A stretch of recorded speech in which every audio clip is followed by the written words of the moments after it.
Sebuah film berjudul The Bayou tahun 2025 akan menceritakan tentang 4 remaja yang bermaksud liburan ke pulau terpencil di Louisiana. Namun, hal tak terduga terjadi saat pesawat yang mereka tumpangi malah jatuh.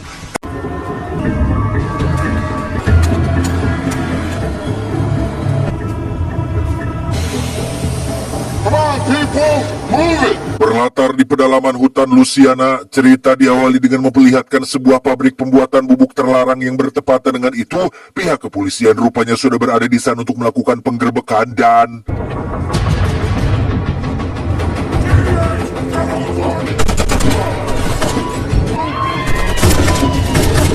Di tengah momen penggerbekan itulah, salah satu pegawai terlihat sedang berusaha membuang cairan kimia ke sungai yang meskipun polisi sudah berusaha menghentikannya, cairan berbahaya tersebut sudah terlanjur ubar-aber kemana-mana dan mengalir ke sepanjang sungai hutan Louisiana.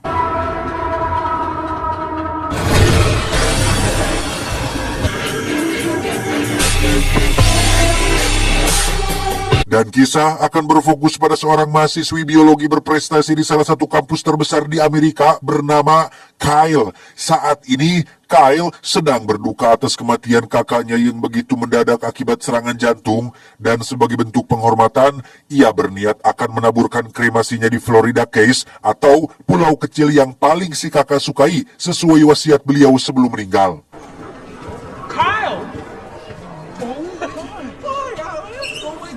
So much. Selesai belajar, Kyle dijemput oleh teman lamanya yang bernama Alice. Ini parasnya, rupanya mereka sudah janjian untuk pergi menaburkan abu kremasi sang kakak bersama. Sehingga ketika Alice mengatakan jika di luar sudah ada orang lain yang menunggu, Kyle seketika bingung karena mereka berencana hanya akan pergi berdua. Namun karena tak punya pilihan lain selain ikut saja apa kata Alice, mereka ditemani Malika dan Sam pun akan pergi satu mobil bersama.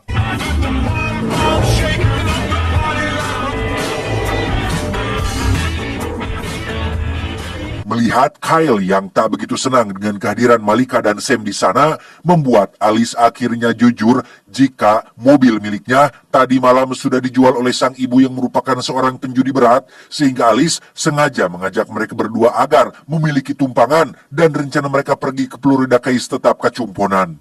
I said no smoking. I forgot. Tiba di sebuah hotel, Alice yang melihat Kyle masih sedih atas kepergian sang kakak lantas mengingatkan Kyle untuk mulai ngereyeh mengikhlaskan kepergian kakaknya. Namun Kyle malah tak terima karena menganggap jika tak ada seorang pun yang mengerti perasaannya dan dengan mudahnya orang-orang melupakan seseorang yang mereka cintai. Kyle.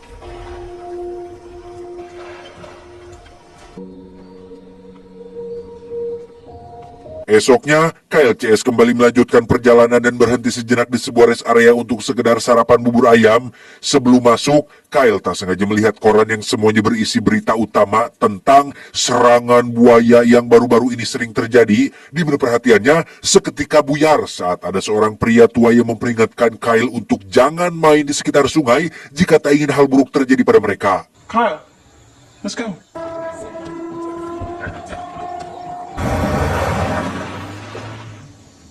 Alih-alih berkendara sampai ke pulau Florida Keys, Malika malah membawa mereka ke bandara swasta yang sudah lama tidak beroperasi. Sontak hal itu membuat semua orang bertanya-tanya dengan apa yang sebenarnya direncanakan oleh si Malika ini. Ya, Malika belum pernah naik pesawat seumur hidupnya, sehingga ia berencana melanjutkan perjalanan menggunakan pesawat agar bisa lebih cepat sampai ke pulau, meski ia tahu betul jika Kyle sangat takut dengan yang namanya ketinggian.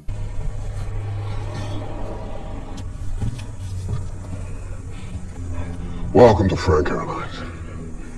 Dia bernama Frank, seorang pemabuk berat sekaligus pemilik bandara ini. Dilihat dari gelagatnya, mereka tak begitu yakin jika Frank ini bisa diandalkan atau hanya seorang penipu turis saja. Namun karena Malika sudah terlanjur bayar tiket dengan harga murah dan di sana juga ada turis lain yang akan pergi, mereka akhirnya mewani-wanikan diri untuk menaikinya. Excuse me, sir, but you need to switch your phone off. Yeah, 15 minutes. Singkat cerita, tibalah mereka di udara. Para penumpang nampak dibuat tak nyaman oleh seorang pria yang terteleponan saat pesawat sedang terbang. Bukan apa-apa, karena selain dilarang, mereka juga tak ingin hal buruk terjadi selama dalam penerbangan. Sudah mah pesawatnya sempit, gerah, bau keringat, dan segala ketidaknyamanan yang lain. Ini malah hantam terteleponan tanpa peduli keselamatan semua orang. Sempat dilarang, tetapi tetap mau akarap sorangan. Si bapak yang mulai kehabisan kesabaran pun memutuskan untuk memberinya pelajaran, tetapi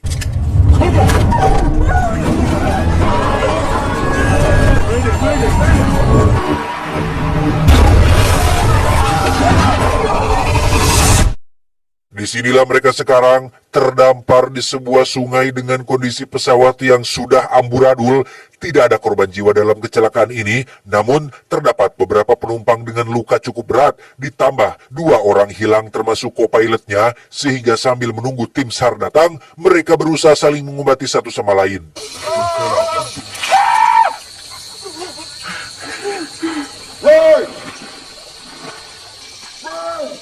Alice yang saat itu melihat Frank teriak-teriak mencari co-pilotnya mengatakan jika apa yang dilakukan Frank tak ada gunanya, sehingga Alice menyarankan untuk menunggu tim penyelamat dan mempercayakan pencarian pada mereka.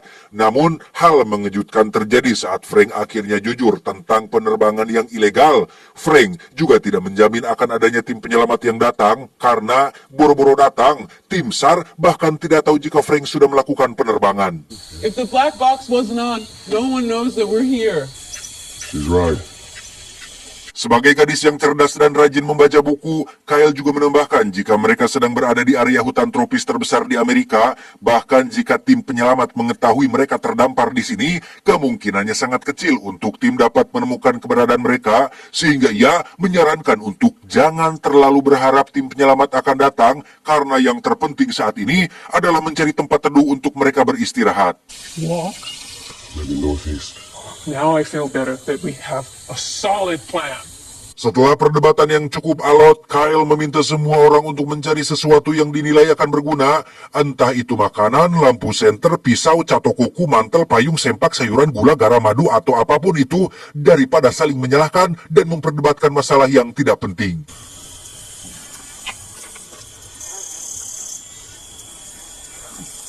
Ketika semua orang sedang sibuk mencari barang-barang yang masih bisa dimanfaatkan, Alice tak sengaja melihat sesuatu di balik semak-semak yang tak jauh dari lokasi jatuhnya pesawat. Alice yang penasaran segera pergi untuk memeriksa dan menemukan sarang berisi beberapa telur buaya yang cukup besar. Tak lama, si co-pilot yang tadi sempat hilang tiba-tiba muncul di tengah sungai sambil teriak-teriak minta tolong, sehingga Frank yang khawatir dengan keselamatan temannya pun langsung nyemplung disusul oleh Kyle dan Sam yang juga bermaksud untuk membantu, tetapi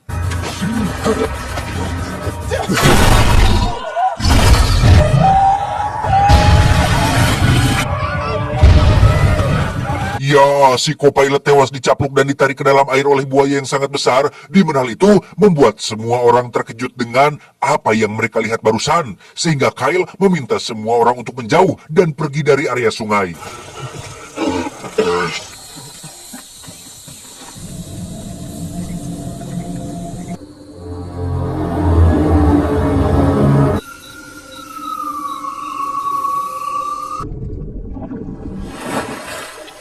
Setelah berjalan cukup jauh, si ibu yang notabene sudah tua pun mengaku jika dirinya sangat lelah dan tak kuat lagi melanjutkan perjalanan, sehingga Kyle dengan sopan meminta yang lain untuk menunggu sekalian beristirahat juga. Namun Malika yang goreng hati pun malah menyangka jika Kyle hanya ingin dianggap pemimpin oleh yang lain. Whatever.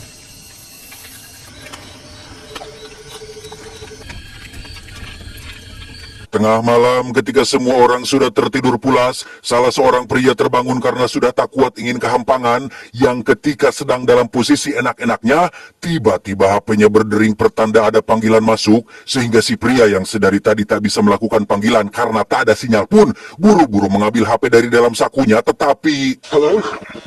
Hello, Damien, it's Rufus. Can you hear me? Keesokan harinya, Kyle dan yang lain dikejutkan dengan penemuan jejak buaya dan jasad si pria yang sudah dalam keadaan tewas tercabik-cabik. Sontak hal itu membuat Kyle merasa heran dengan buaya yang tidak memakan si pria dan hanya membunuhnya, padahal jelas-jelas seekor buaya pada umumnya hanya memangsa ketika lapar saja, dan setelah itu mereka kembali bersembunyi di tempat yang lembab.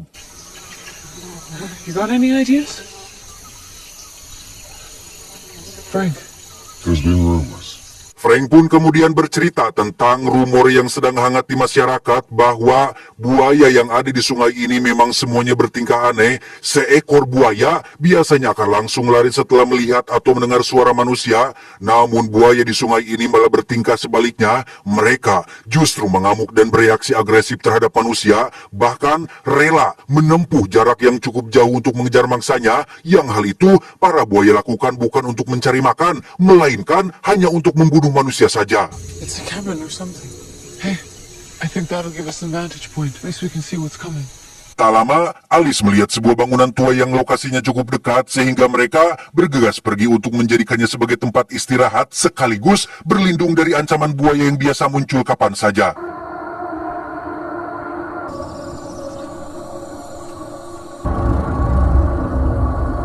Hey, stop.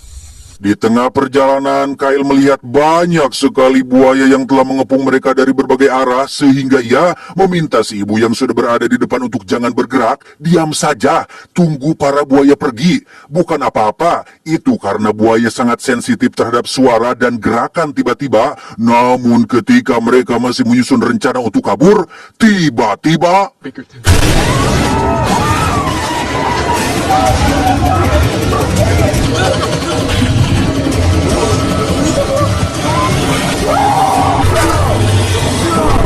bukannya ikut membantu, Kyle dan yang lain menahan pintu agar si buaya tak bisa masuk. Malika yang pika sebelen pun malah pergi dan mencari jalan keluar lain sembari mendobrak-dobrak pintunya, sehingga dari sini bisa disimpulkan jika si Malika adalah orang egois yang hanya mementingkan dirinya sendiri.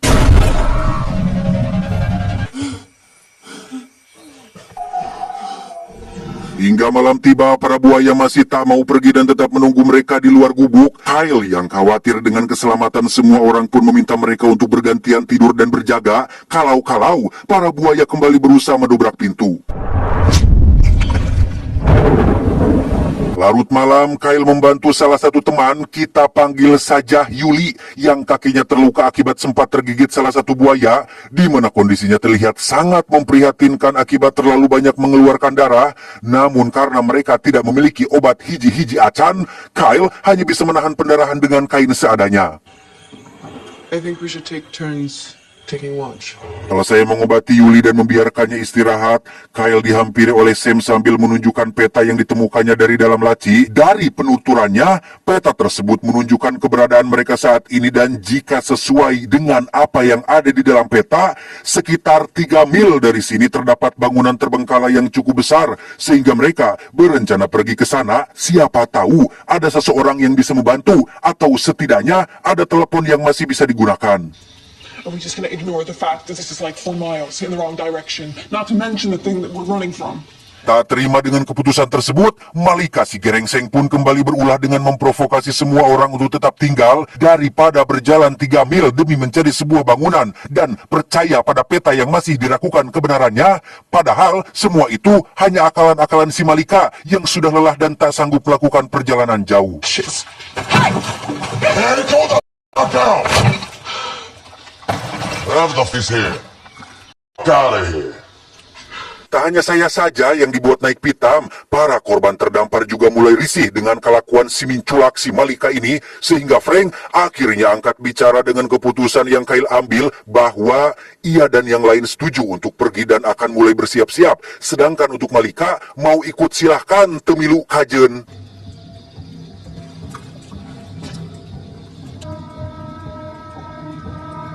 Sebelum berangkat, Kyle yang sedikit banyaknya memahami perilaku para buaya mulai memberikan arahan terkait apa saja yang harus dilakukan jika buaya tiba-tiba menyerang. Setelah berkemas dan membawa senjata seadanya, mereka pun berangkat menuju bangunan yang dimaksud.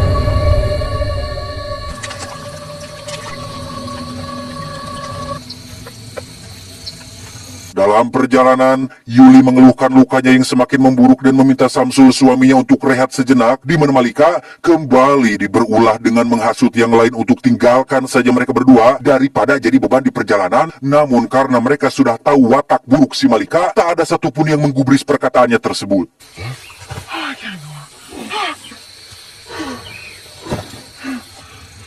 Sambil istirahat, Sam kembali membuka peta untuk mengira-ngira posisi mereka saat ini. Menurut keterangan yang ia temukan, jalan menuju bangunan tersebut rupanya harus melewati sungai yang ada di hadapan mereka saat ini, yang karena tak ada jalan lain selain harus menyeberang, mereka pun berencana membuat sebuah rakit yang dapat menampung semuanya melewati sungai. Let's get to work. Sementara yang lain berada di tepi sungai sambil mencari arei untuk mengikat balok kayu, Alice, Frank, dan Sam pergi ke hutan untuk mencari balok lain karena masih kurang, yang sesaat setelah Frank dan Sam pergi membawa baloknya, Alice tak sengaja menemukan salah satu buaya yang sedang ngadodoh di balik semak-semak sehingga... Where's Alice? She's right behind us. We have to go back. Selesai melukai si buaya dengan kayu runcing yang dibawanya, Alice buru-buru menemui yang lain untuk segera berlayar karena para buaya mulai mencium keberadaan mereka, di mana Yuli yang merasa tak kuat lagi untuk bertahan pun memutuskan untuk mengorbankan diri demi keselamatan Samsul dan semua orang.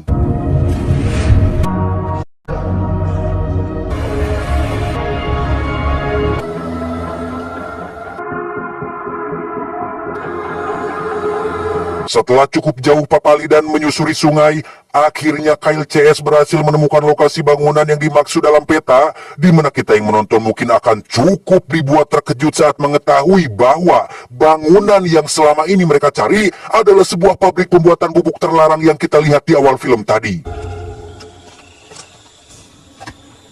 Hello?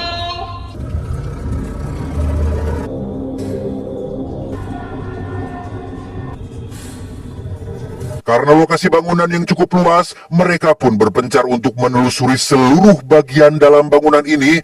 Kyle, Sam, dan Samsul akan memeriksa bagian lantai bawah, sementara sisanya akan naik ke lantai 2 untuk memeriksa kalau masih ada orang yang bisa mereka mintai tolong.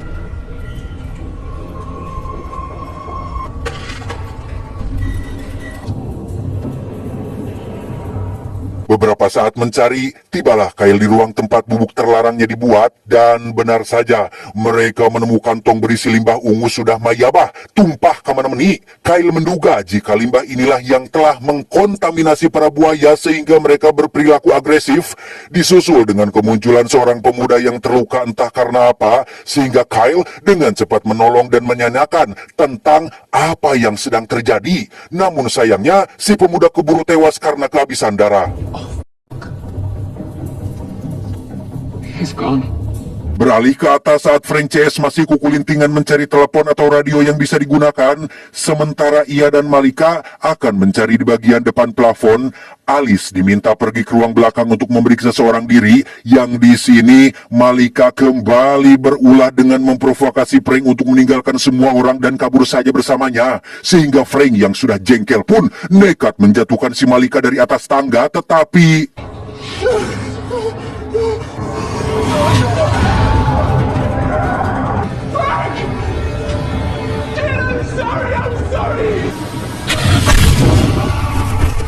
Ya, muncullah si buaya yang langsung menyerang Frank hingga terjatuh, sementara untuk si Malika yang tidak jadi modar, ia berteriak sekeras mungkin untuk mendapat pertolongan dan berhasil diselamatkan oleh Kyle CS yang langsung naik setelah mendengar suara teriakannya.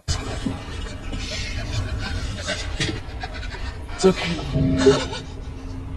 You're safe. Tak ingin lebih banyak jatuh korban jiwa, Kyle mengajak yang lain untuk pergi dari sini dan keluar lewat pintu belakang, yang secara kebetulan mereka akhirnya menemukan seonggok telepon ngadaplok tepat di ujung ruangan. Namun masalah lain kembali muncul saat jalur yang harus mereka lewati sudah dipenuhi kubaran lumpur yang merupakan tempat tinggal para buaya.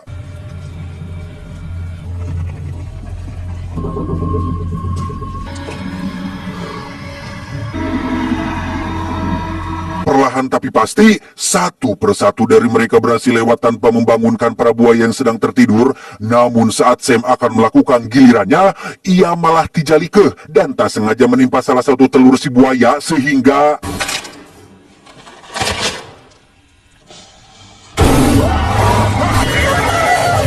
Dengan cepat Kyle menghubungi 911 untuk meminta bantuan dan langsung mendapatkan konfirmasi sehingga mereka tinggal keluar untuk mencari tempat terbuka agar lebih mudah ditemukan. Namun masalah lain muncul saat si buaya sudah ngajentul dan menghalangi pintu keluar sehingga Alice menggunakan telur si buaya untuk mengalihkan perhatiannya, tetapi...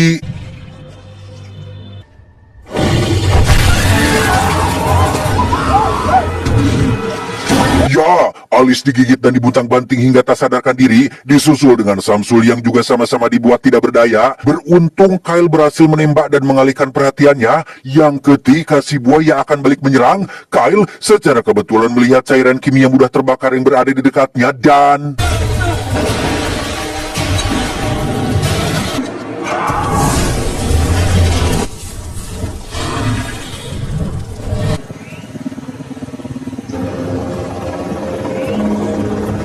Singkat cerita, esok pagi pun tiba. Setelah peristiwa mengerikan yang terjadi, kini Kyle akhirnya bisa menuntaskan kewajibannya untuk menabur abu sangkaka di Florida Keys dengan tenang. Sementara di dalam pulau, kita akan melihat Frank yang ternyata masih hidup pasca diserang buaya kemarin malam. Namun hal itu tak berlangsung lama setelah gerombolan buaya mulai berdekat dan akan menjadikannya hidangan penutup. Sehingga... tamat ending yang sangat membuaya daratkan. Risman, cuau.